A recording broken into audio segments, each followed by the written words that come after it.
Almost 1 in 7 people go to bed hungry every day. The majority are women and girls.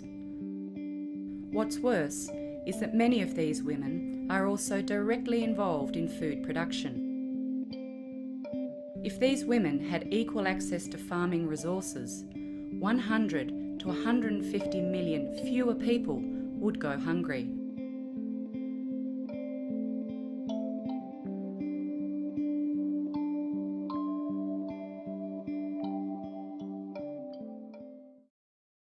Salus pura, swasa di mia kleini, swasa di mia kleini, van ons as coöperateur. Groente gaan ons plant, vruchten gaan ons plant, olijven gaan ons aanleen. Most scientific climate change models predict hotter, drier conditions in the Western Cape region of South Africa, including more frequent drought. Along with increasingly unpredictable weather patterns, this means climate impacts could devastate a region that relies on farming as a source of hundreds of thousands of jobs. Farmers are particularly vulnerable because they are dealing with climate daily. In Southern Africa, the climate has always been variable, so farmers have coped with variability in the past. But one of the challenges with climate change is both the change in the patterns and the increase in variability.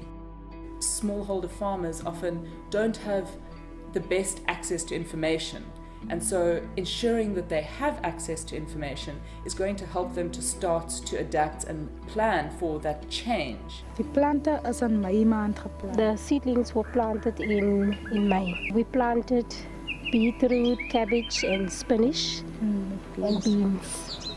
The problem is why the plant is not bearing fruit. In September, because the weather is changing, we're supposed to plant summer crops in September, but we don't know what to plant because the weather patterns is different. Many small-scale farmers have little access to finance or other resources to adapt to climate change. They often get by on luck, the generosity of others, and sheer perseverance. It doesn't need to be this way. Providing small amounts of funding could make a big difference in the lives of many small-scale farmers, their families and communities. We have tried new things and it has been working well for us. I think we're adapting quite well as small-scale producers. We have tried different techniques and have our own research patch.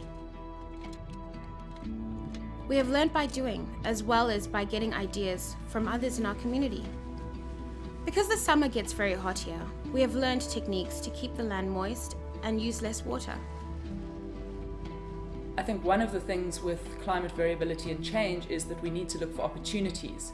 So many smallholder farmers are particularly vulnerable at the moment, but with certain kinds of support, they may be able to use some of the changing environment as an opportunity for themselves. In our experience with the cooperatives, where they're growing gourmet mushrooms, which is by any farmer's description a very, very technical, sophisticated, advanced technology.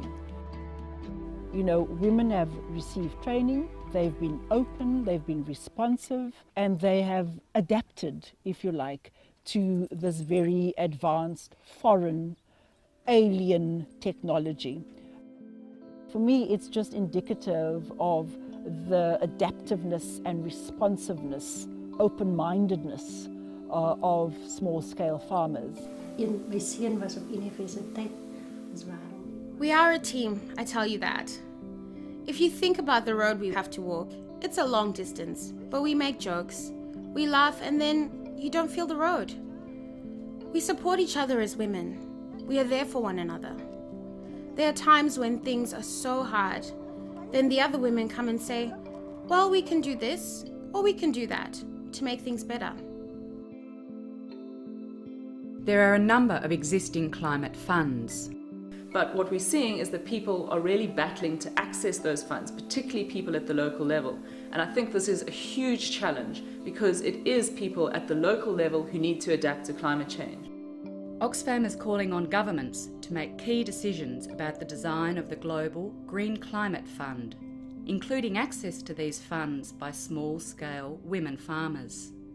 This fund must be accessible to those that need it most, including Women on Farms cooperative members like Margaret, Gertruda and Auntie Pam.